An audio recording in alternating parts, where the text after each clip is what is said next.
ಪ್ರಶ್ನೆಗಳ ಮೇಲೆ ಪ್ರಶ್ನೆಯ ಸುರಿಮಳೆಯನ್ನೇ ನಾನು ಸುರಿಸುತ್ತಾ ಇದ್ದರೂ ಕೂಡ ಯಾರೂ ಉತ್ತರವನ್ನು ಕೊಡುತ್ತಾ ಇಲ್ಲ. ಕಣ್ಣೀರೊಂದೇ ಉತ್ತರವಾಗಿದೆ. ನಿನ್ನ ಮುಖದಲ್ಲಿ ಮುಖವನ್ನು ಕೆಳಗಿಳಿಸಿ ಏನು ನಿನ್ನ ಮುಖದ ಕಾಂತಿ ಗುಂಡಿ ಹೋಯಿತು ಕಂದ. ಯಾಕೆ ಇವರನ್ನೆಲ್ಲ ಕರ್ಕೊಂಡು ಬಂದೆ? ನಾನಿರುವ ಕಾಡಿಗೆ ಯಾಕೆ ಬಂದೆ? ನಮ್ಮಪ್ಪ ಹೇಗಿದ್ದ ಹೇಳು ಕಂದ. ಕ್ಷಣದಿಂದ ಕ್ಷಣಕ್ಕೆ ಅಲ್ಲಿಯೇ ಅಣ್ಣ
ಬಂದಾಗ ಮುಖ ನೋಡ್ತೀಯೋ ಮಾತಾಡ್ತೀಯೋ ಅಂತ ಗೊತ್ತಿಲ್ಲ ಆತಂಕಗೊಂಡಿದ್ದಲ್ಲ ನನ್ನನ್ನು ಎತ್ತಿ ಎದೆಗಾಲಿಸಿಕೊಂಡು ವೀರವಂಶವಾಡಿ ಚಂದ್ರಮ ಅಂತ ಔದಾರ್ಯದಿಂದ ಕರೆದಾಗ ಮನುಪುಳಕಗೊಂಡು ಇದ್ದ ನೆಲೆಯನ್ನು ಮರೆತು ಬಿಟ್ಟಿದ್ದೆ. ಒಂದು ಹಂತದಲ್ಲಿ ಎಲ್ಲವನ್ನು ಮರೆತು ಇದೇ ಹೇಳುವ ಬ್ರಹ್ಮಾನಂದ ಅಂತ ಅದೇ ಇರಬೇಕು ತೇಲಿ ಬಿಟ್ಟಿದ್ದೆ. ಕ್ಷೇಮವೇ ಅಂತ ನೀ ಕೇಳಿದ ಮನುಕ್ಷಣದಲ್ಲಿ ವಾಸ್ತವ ಚುಚ್ಚಿ ಎಬ್ಬಿಸಿತು. ಅಂದ್ರೆ ಇಲ್ಲಿದ್ದ ಯಾರಿಗೂ ಮೌನವ್ರತ ಇಲ್ಲ. ಮತ್ತೆ ಯಾರು ಮಾತನಾಡ್ತಾ ಇದ್ದ? ವಾಸ್ತವ ನಿನಗೆ ಮುಖ ನೋಡಿ ಆಡುವ ಧೈರ್ಯ ಇಲ್ಲದೆ ಅವರ ಯಾರಿಗೂ ಇಲ್ಲದ್ದು ನನಗುಂಟು ಅಂತ ನಾ ಹೇಗೆ ಹೇಳಿ? ಕ್ಷಮಿಸು. ಶತ್ರುಗಳಾದರೂ ಶರಣು ಬಂದರೆ ಕೊರೆಯುವ ಬಿರುದು ನಿನ್ನದ್ದು, ಗುಣ ನಿನ್ನದ್ದು, ಶೀಲ ನಿನ್ನದ್ದು. ಆದ್ದರಿಂದಲೇ ಇಷ್ಟು ಅಪಚಾರ ಮಾಡಿದ ನನ್ನನ್ನು ಎತ್ತಿ ಆಧರಿಸಿದೆ. ಹಿಂದಿಗಿಂತ ಅಧಿಕವಾದಂತಹ ಪ್ರೇಮದಿಂದ ಮಾತಾಡಿಸಿತು. ಆಡುವ ಮಾತು ಅದಕ್ಕೆ ಕಾರಣವಾದ ಸ್ಥಿತಿ ಅದರಲ್ಲಿಗೂ ನಿನ್ನ ಕ್ಷಮಾದೃಷ್ಟಿ ಇರಲಣ್ಣ. ಏನಾಡುವೆ? ಬಂದ ನಾನು ಸಾವರಿಸಿಕೊಂಡು ಸುಧಾರಿಸ್ತೇನೆ ಎಲ್ಲವನ್ನು ಅಂತ ನಿರೀಕ್ಷಿಸಿ ನೀಗೆ ಹೊರಟೆ. ನನ್ನ ಬೆನ್ನ ಹಿಂದೆ ಸಾಕೇತವಾಸಿಗಳೆಲ್ಲ ಒಂದು ಶಿಶು ತೆವಳುವುದನ್ನು ನೋಡಿದರು. 60,000 ವರ್ಷದ ಶಿಶು ಅದು. ರಾಮ ರಾಮ ಅಂತ ಬಿದ್ದರು, ಸಾವರಿಸಿಕೊಂಡು ಎದ್ದು ಮತ್ತೆ ಎದೆಬಿಟ್ಟು ತೆವಳುತ್ತಾ ನಿನ್ನನ್ನು ಕರೀತಾ ಇದ್ದದನ್ನು ಗಮನಿಸಿದ್ರಂತೆ. ಹಿಂತಿರುಗಿ ನೋಡದೆ ಹೋದ ನಿನ್ನನ್ನು ಬೀಳ್ಕೊಡುವುದಕ್ಕೆ ಹೋದ ಸುಮಂತ್ರ ಮರಳಿ ಕರೆ ತರ್ತಾರೆ ಎಂಬ ನಿರೀಕ್ಷೆಯಲ್ಲಿ ತನ್ನನ್ನು ಹೆತ್ತವಳ ಅಂತಃಪುರದಲ್ಲಿದ್ದವರು ಬಲಾತ್ಕಾರವಾಗಿ ಸೇವಕರಿಗೆ ಹೇಳಿ ನಿನ್ನನ್ನು ಹೇಳಿದ ಕೌಸಲ್ಯಾದೇವಿ ಅಂತಃಪುರಕ್ಕೆ ತನ್ನನ್ನು ತಾನು ನೀಡಿಕೊಂಡರು. ಹೆತ್ತ ಒಡಲಿಗೆ ಇಕ್ಕಿದ ಬೆಂಕಿಗಾಗಿ ತಾನೇ ಬೇಯಿತ ಪಾದ ಮೂಲದಲ್ಲಿ ಕುಸಿದು ಕ್ಷಮಿಸು ಕೌಸಲ್ಯ ಅಂತ ಕೇಳ್ತಾ ಉಳಿದ್ರಂತೆ. ಅಷ್ಟರಲ್ಲಿ ಮರಳಿದಂತಹ ಸುಮಂತ್ರ ತಲೆ ತಗ್ಗಿಸಿ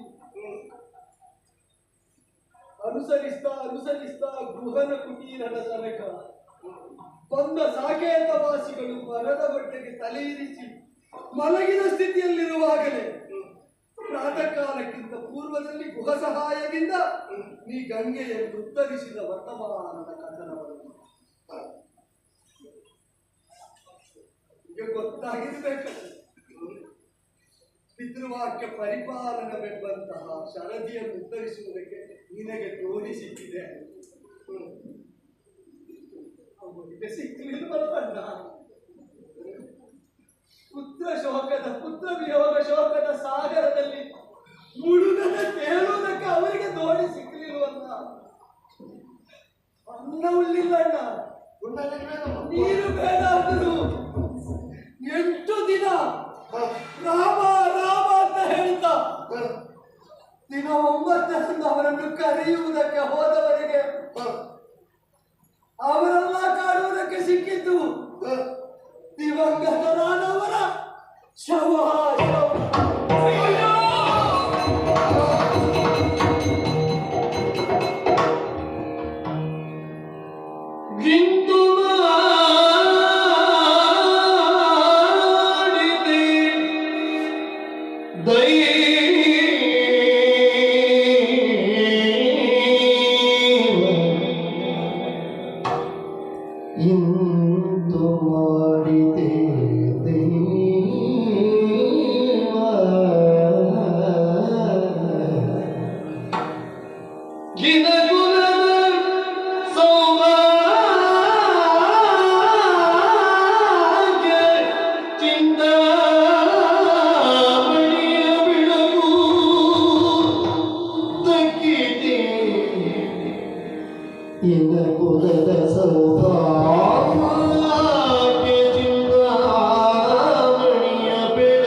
ಸೂರ್ಯವಂಶವೆಂಬ ಮಹಾವೃಕ್ಷದಲ್ಲಿ ಬುಡ ಸಮೇತವಾಗಿ ಧರೆಗೆ ಬಿದ್ದಂತಹ ಅನುಭವವಾಗಿ ಹೋಯಿತು. ಆ ಮಹಾವೃಕ್ಷದ ಗೆಲ್ಲಲ್ಲಿ ಬುಡದಲ್ಲಿ ವಾಸಿಸುವಂತಹ ಜೀವಿಗಳೆಲ್ಲ ಒಂದೇನು ರಾಮಚಂದ್ರ, ಭೂಮಿಯ ಬದುಕಿನ ಕ್ರಮವನ್ನು ಯಾರೂ ಕೂಡ ವಿರೋಧಿಸುವ ಹಾಗೆ ಇವಲ್ಲ.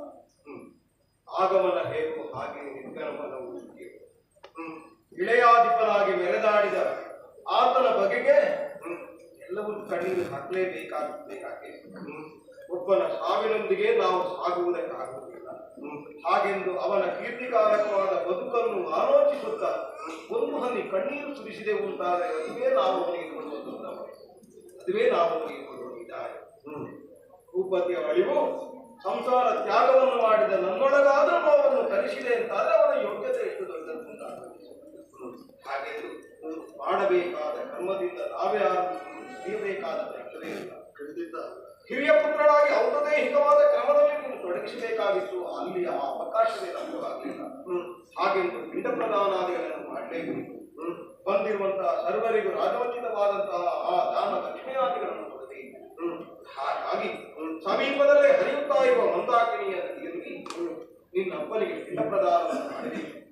ಹಿರಿಯವರನ್ನು ಕಳುಹಿಸಿಕೊಡುವ ವೇಳೆಗೆ ಕಿರಿಯವರು ಮುಂದಾಗಿ ಸಾಗಬೇಕು.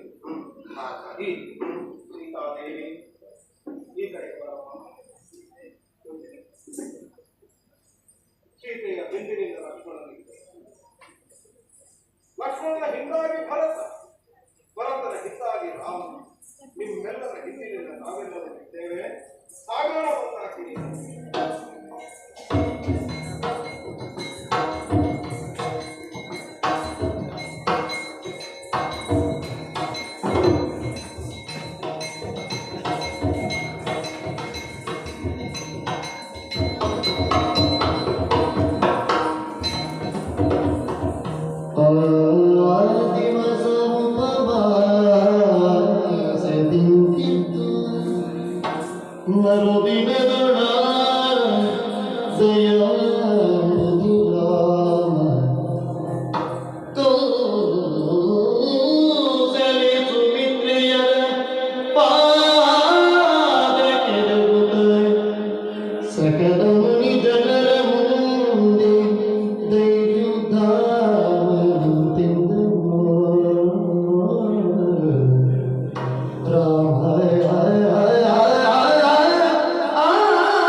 ನಿಷಿದ್ಧವಾಗಿದೆ. ಆದ್ದರಿಂದ ಮಂದಾಕಿನಿಯ ತಟದಲ್ಲಿ ನಾವು ಪಿಂಡ ಕರ್ಮಾದಿಗಳನ್ನು ನಾವು ವಿರಚಿಸುತ್ತೇವೆ. ನಾವೇನನ್ನು ತಿನ್ನುತ್ತೇವೆಯೋ ಅದನ್ನೇ ಪಿತೃಗಳಿಗೆ ನೀಡಬೇಕಾದ ಧರ್ಮವಾದ್ದರಿಂದ ಲಿಂಗುದಿಯ ಪಿಷ್ಟದಿಂದ ಪಿಂಡ ಪ್ರದಾನವನ್ನು ಮಾಡಿದ್ದೇವೆ. ಅವರದು ದೈಹಿಕ ಕಾರ್ಯವೆಲ್ಲವೂ ಮುಗಿಯಿತು. ರಾತ್ರಿ ಉಪವಾಸ ಬಿದ್ದು ಅಯೋಧ್ಯ ಪ್ರಜೆಗಳನ್ನೆಲ್ಲ ಕಾಣುವಾಗ ಹೃದಯ ಅನ್ನುವುದು ಹಿಂದಿ ಬರ್ತಾ ಇದೆ. ಯಾರು ಹೃದಯಕ್ಕೆ ಹತ್ತಿರವಾಗಿದ್ದಾರೋ ಅಂತವರು ಅಗಲಿ ಹೋಗುವಾಗ ಹೃದಯಕ್ಕೆ ನೋವಾಗ್ತದೆ.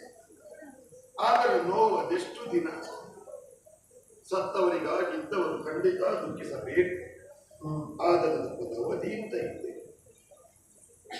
ಮರಣ ಅನ್ನುವಂತಹ ಗಂಟೊಂದನ್ನು ಹೆಗಲ ಮೇಲೆ ಹೊತ್ತುಕೊಂಡು ಮನುಷ್ಯನಾದವ ಕರ್ಮಭೂಮಿಗೆ ಬರುತ್ತಾನೆ. ಮರಣ ಅನ್ನುವುದು ಆತನಿಗೆ ಶತಸಿದ್ಧ. ಆದರೂ ಜೀವನ ಜಂಜಾಟದಲ್ಲಿ ತನ್ನನ್ನು ನಾನು ತೊಡಗಿಸಿಕೊಳ್ಳುತ್ತಾನೆ. ಸುಖ ದುಃಖ ಎನ್ನುವಂತಹ ಎರಡು ದಂಡೆಯ ಮಧ್ಯದಲ್ಲಿ ಹರಿಯುವುದೇ ಜೀವನ. ಇದನ್ನೆಲ್ಲ ನಾವು ಅನುಭವಿಸಬೇಕಾಗ್ತದೆ. ಸತ್ತವರಿಗಾಗಿ ನಾವು ಅತ್ತೆ ಉಂಟಾದ್ರೆ ನಾಳೆ ನಾವು ಸಾಯುವುದಿಲ್ಲವೇ? ಬಿಂಬದೊಳಗೆ ಒಂದು ಪ್ರಾಣ ಕಂಬಸೂತ್ರ ಗೊಂಬೆಯಂತೆ ಎಂದಿಗಾದರೊಂದು ದಿನ ಸಾವು ತಪ್ಪದು. ಹುಟ್ಟುತ್ತೇನು ತರಲು ಇಲ್ಲ, ಸಾಯುವಾಗ ಒಯ್ಯುವುದಿಲ್ಲ. ಈ ಮಧ್ಯದ ಒಂದು ದಿನದ ಬಾಳುವೆಯಲ್ಲಿ ಸುಖ ಕಷ್ಟವನ್ನು ಎಲ್ಲವನ್ನು ಅನುಭವಿಸುವುದು ನಾವು. ನಿಮ್ಮ ಮನದ ಬೇಕು ನಿಮಗೆ ಅರ್ಥವಾಗುತ್ತದೆ. ಆದ್ದರಿಂದ ಯಾರೂ ಕಣ್ಣೀರನ್ನೆನಿಸಬೇಡಿ, ಯಾರೂ ದುಃಖಿಸಬೇಡಿ. ಪ್ರಜೆಗಳಿಗೆ ಸಮಾಧಾನವನ್ನು ಹೇಳಿದ್ರು. ಮಾತೆಯರನ್ನು ವಂದಿಸಿದ್ದೇನೆ, ಅವರ ಆಶೀರ್ವಾದವನ್ನು ಪಡೆದು ಗುರುಗಳು ನನ್ನನ್ನು ಹರಸಿದ್ರು. ಎಲ್ಲರೂ ಅಯೋಧ್ಯೆಯನ್ನು ಸೇರಿ ಹೋಗಿ ಅಂತ ನಾನು ಹೇಳ್ತಾ ಇದ್ರೆ ಎಲ್ಲರೂ ಶಿಲಾಸ್ತಂಭಗಳಾಗಿ ನಿಂತಿದ್ದಾರೆ ವಿನಃ ಒಬ್ಬರು ಹೊಂದಾಡುತ್ತಾ ಇಲ್ಲ. ಭರತನನ್ನು ನೋಡಿದರೆ ತಂದ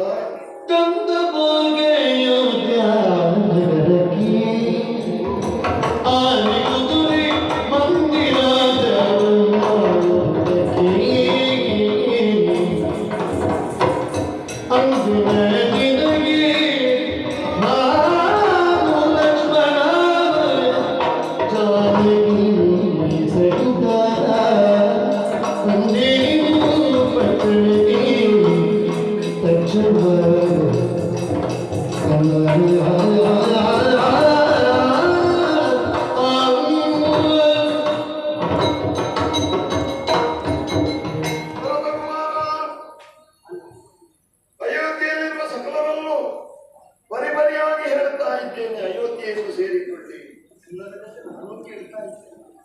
ಯಾರೊಬ್ಬರು ಉತ್ತರವನ್ನು ಕೊಡ್ತಾ ಇಲ್ಲ, ಯಾರೊಬ್ಬರು ಕ್ರಮಿಸುತ್ತಾ ಇಲ್ಲ. ಜೋಡಿಯಲ್ಲಿರುವ ಮನೆಯನ್ನು ಆದ್ದರಿಂದ ನಿನ್ನನ್ನು ಕರೆದೊಯ್ಯುತ್ತಾ ಇದ್ದೇನೆ.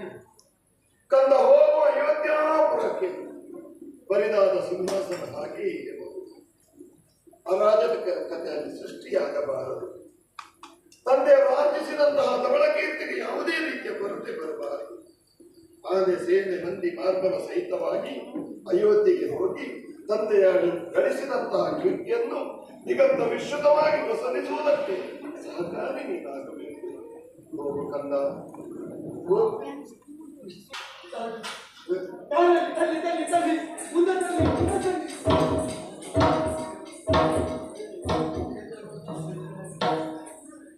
ರಾಜಲಾಂಛನಗಳನ್ನೊಡಗೊಂಡು ಪಟ್ಟದಾರಿಯನ್ನು ಮುಂದಿರಿಸಿಕೊಂಡು ಹೊನ್ನಾಭರಣವನ್ನು ಧರಿಸಿ ಸುವಸನಧಾರಿಯಾಗಿ ರಾಜಾರಾಮ ಮರಳುತ್ತಾರೆ ಎಂಬ ಪ್ರತೀಕ್ಷೆ ಬಂದು ನೀನು ಅದೆಲ್ಲವನ್ನು ಪಟ್ಟದ ಜೊತೆಯಲ್ಲಿ ನಿರಾಕರಿಸಿದೆ. 14 ವರ್ಷ ಧರಿಸುವುದಕ್ಕೆ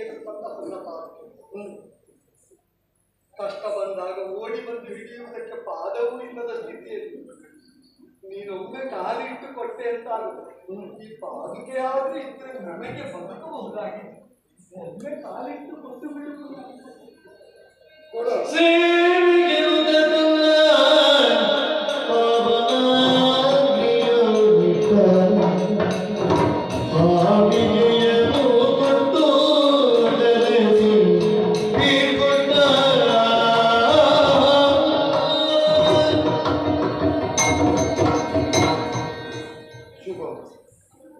ಸೇವೆಗಾಗಿ ಕೊಟ್ಟ ಪಾದುಕೆ ಧರ್ಮದಲ್ಲಿ ಸತ್ಯವಲ್ಲಿ ಅಚಲವಾಗಿ ನೆಲೆ ನಿಂತಹ ನಿನ್ನನ್ನು ಪ್ರಭುವಾಗಿ ಹೊಂದಬೇಕಾದ ಈ ಸ್ಥಿರ ಪಾದ ನಮಗೆ ಅರ್ಥ ಆಗುತ್ತೆ. ಪ್ರಭು ನಮಗೆ ಇಂಥವನೇ ಬೇಕು, ಅವ ಒಪ್ಪಿದ್ದು ನಮಗೆ ಬೇಡ ಅಂತ ಆಗುತ್ತೆ. ಇದು ಧರ್ಮ, ಇದು ಸತ್ಯ ಅಂತ ನೀನು ನೆಲೆ ನಿಂತ ನೆಲೆ ನಮಗೆ ಸಮ್ಮತವಾಗುವುದಕ್ಕೆ ಈಗ ಆಗದಿತ್ತು. ನಿತ್ಯ ನಿರಂತರವಾಗಿ ಇದನ್ನು ಆರಾಧಿಸಿದರೆ ರಾಮನ ನೆಲೆ ಏನು, ನಿಲುವೇನು, ಎತ್ತರ ಏನು, ಬಿತ್ತರ ಏನು ಅಂತ ನಮ್ಗೆ ಅರ್ಥ ಆಗಿದೆ. 14 ವರ್ಷ ಭರತ ಆಳಿದ ರಾಜ್ಯ ಮತ್ತೆ ರಾಮನಿಗೆ ಸಿಗ್ತದೆ. 14 ವರ್ಷ ರಾಮನಿಗಾಗಿ ಭರತನಿಂದ ಸಿದ್ಧಗೊಂಡ ರಾಜ್ಯ ನಿನ್ನನ್ನು ಪ್ರಭುವಾಗಿ ಹೊಂದುವುದಕ್ಕೊಂದು ಸಿದ್ಧತೆ ಬೇಕಾಗಿದೆ. ಈ ಪಾದುಕೆಯನ್ನು ಸೇವಿಸ್ತಾ ಅದನ್ನು ಮಾಡ್ತೇನೆ. ನಾನೊಂದು ಮಾತು ಆಡಿ ಬಂದಿದ್ದೇನೆ ಪುರವಾಸಿಗಳು, ರಾಮ ಜೊತೆಗಿಲ್ಲದೆ ನಾ ಸಾಕೇತಕ್ಕೆ ಮರಳುವುದಿಲ್ಲ. ದಶರಥ ಭೂಪತಿ ಸತ್ಯವಂತನಾಗಬೇಕು, ರಾಮಚಂದ್ರನು ಸತ್ಯವಂತನಾಗಬೇಕು, ಸೂರ್ಯವಂಶದ ಭರತ ಮಾತ್ರ ಸುಳ್ಳುಗಾರನಾಗಬೇಕು. ನೀನಿಲ್ಲದೆ ನಾ ಮರಳುವುದಿಲ್ಲ. ಪಾದುಕೆಗಳ ಸಹಿತವಾಗಿ ಸಾಕೇತದ ಹೊರವಾಹಿಯಲ್ಲಿರುವ ನಂದಿ ಗ್ರಾಮದ ತನಕ ಸಾಗುತ್ತೇನೆ. ಸಿಂಹಾಸನವನ್ನು ಅಲ್ಲಿಗೆ ತರಿಸಿಕೊಳ್ಳುತ್ತೇನೆ. ಪ್ರಜಾ ಪರಿವಾರವನ್ನು ನಿನ್ನ ದೀಕ್ಷೆಯಂತೆ ನಾ ಸಲಹಾ ಹೋಗುತ್ತೇನೆ. ಹಾಗೆ ನನಗೆ ಅಂತರಂಗದಲ್ಲೂ ಬಹಿರಂಗದಲ್ಲೂ ಪ್ರಭುವಾಗಿ ರಾಮಪಾದಗಳು ಮತ್ತು ರಾಮಪಾದುಕೆಗಳಿದ್ದ. ಊರನ್ನೇ ಆಳುವ ಅರಸನಿಗೆ ಮನೋಮಂದಿರದಲ್ಲಿ ನೆಲೆಯಾದ ದೇವರೇ ಹೇಗೆ ಪ್ರಭು, ಊರನ್ನಾಳುವ ಭರತನಿಗೆ ಮನದಲ್ಲಿ ನೆಲೆಯಾದ ರಾಮನೇ ದೈವ. ರಾಮಪಾದುಕೆಗಳೇ ಪೂಜಾರ್ಹವಾದಂತಹ ಪ್ರತಿಭೆಗಳು. ಆದ್ದರಿಂದ ಇದಕ್ಕೆ ಆತ್ಮನಿವೇದನೆಯನ್ನು ಪ್ರತಿನಿತ್ಯ ಮಾಡುತ್ತಾರೆ.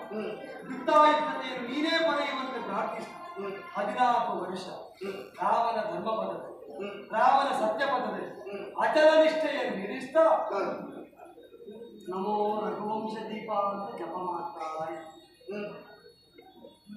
ಪ್ರತೀಕ್ಷೆಯಲ್ಲಿ ಸೇವೆಗಾಗಿ ಹೊಂದಿದ್ದು ಎಲ್ಲಿಟ್ಟರೂ ಇದರ ಯೋಗ್ಯತೆಗೆ ಇದು ಬಾಧೆ.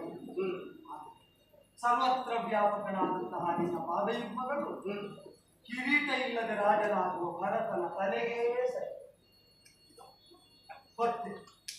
ಜಯ ಜಯ ಜಯ ಜಯ ರಾಮ ರಾಮ ಜಯ ಶ್ರೀ ರಾಮ, ರಾಮ ರಾಮ ಜಯ ರಘುರಾಮ, ರಾಮ ರಾಮ ಜಯ ಶ್ರೀ ರಾಮ, ರಾಮ ರಾಮ ಜಯ ರಘುರಾಮ, ಶ್ರೀ ರಾಮ ರಘುರಾಮ ಶ್ರೀ ರಾಮ.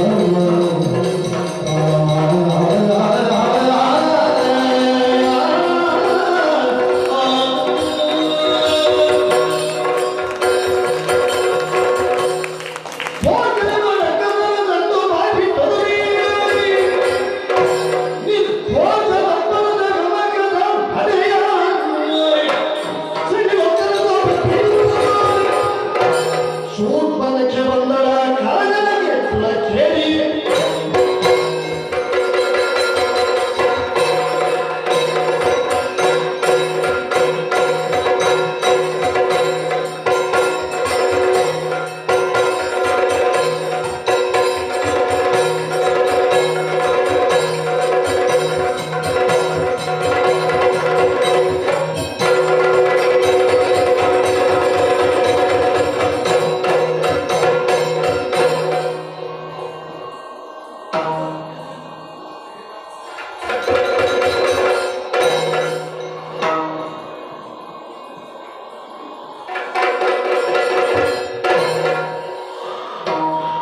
ಮತ್ತೆ ಬೇರೆ ಜನ ಯಾರಿಲ್ಲ ಅವನ ಜೊತೆಯಲ್ಲಿ ಯಾರು ಅವರಿಗೆ ಒಳ ಹುಟ್ಟಿದವರು ಇದ್ದಾರೆ ಯಾರು ಕುಂಭಕರ್ಣ ವಿಭೀಷಣ ಕುಂಭಕರ್ಣ ವಿಭೀಷಣ ಹೌದು ಗಂಡಸರ ಹೆಸರು ಗೊತ್ತಿದೆ ಒಬ್ಳು ಹೆಣ್ಣು ಇದ್ದಾಳಂತ ಗೊತ್ತಾ ಹೌದು ಅವರಂತ ಎಂತದ್ದು ಶೂರ್ಪನಖಿ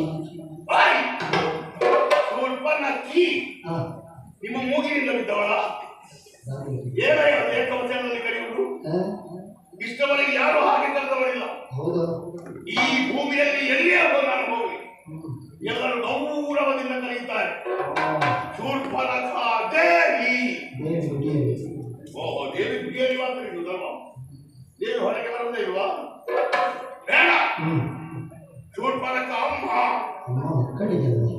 ಅಮ್ಮ ಮಕ್ಕಳಿಗೆ ಅಲ್ಲ ಬೇರೆ ಯಾರಿಗೂ ಅಮ್ಮ ಇಲ್ಲಲ್ಲ ಅದು ಕಷ್ಟ ಆಗ್ತದೆ ನಿಮಗೆ ಹೇಳುವುದಕ್ಕೆ ಸುಲಭದಲ್ಲಿ ಹೇಳ್ತೇನೆ ಶೂರ್ಪನಖ ಅಕ್ಕ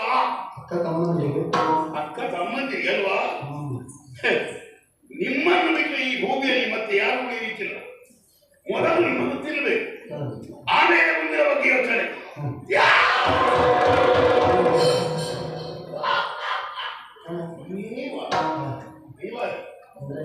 ಅಂದ್ರೆ ಹೇಗೆ ಬೇಕಂತ ಕರೀಬಹುದು ಏಕವಚನದಿಂದ ಕರೆದ್ರೆ ಬೇಸರ ಇಲ್ಲ ಯಾಕಿಲ್ಲ ನೀವು ಆಸ್ಥಾನ ಪಂಡಿತ ಸಂಗೀತ ವಿದ್ವಾಂಸರು ಅಲ್ವೇ ನಿಮ್ಮ ಸಂಗೀತದ ಆಲಾಪನೆ ಅದು ಅದ್ಭುತವಾದ ಆ ಆಲಾಪನೆಯನ್ನು ಕೇಳುವುದಕ್ಕೆ ಎಲ್ಲೆಲ್ಲಿಂದ ಜನ ಬಂದಿದ್ದಾರೆ ಗೊತ್ತು ನಿಮಗೆ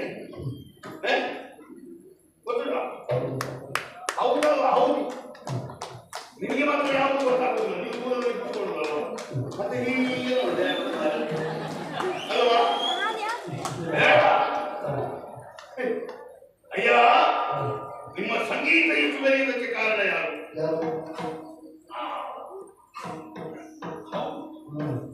ಕುಡಿ ಮೀಸೆ ಸಪ್ಲ ಸಪ್ಲಾಗಿ ನೋಡಿ ಅಲ್ವಾ ಬೆಳ್ಳ ಬೆಳ್ಳ ಅದಕ್ಕೆ ಟೊಪ್ಪಿ ಸೇರಿದ್ದಾರೆ ಸ್ವಲ್ಪ ಅಂದಗಳಿಸ್ತದ ಕುಡಿ ಮೀಸೆ ಅಲ್ವಾ ಸುಂದರವಾದ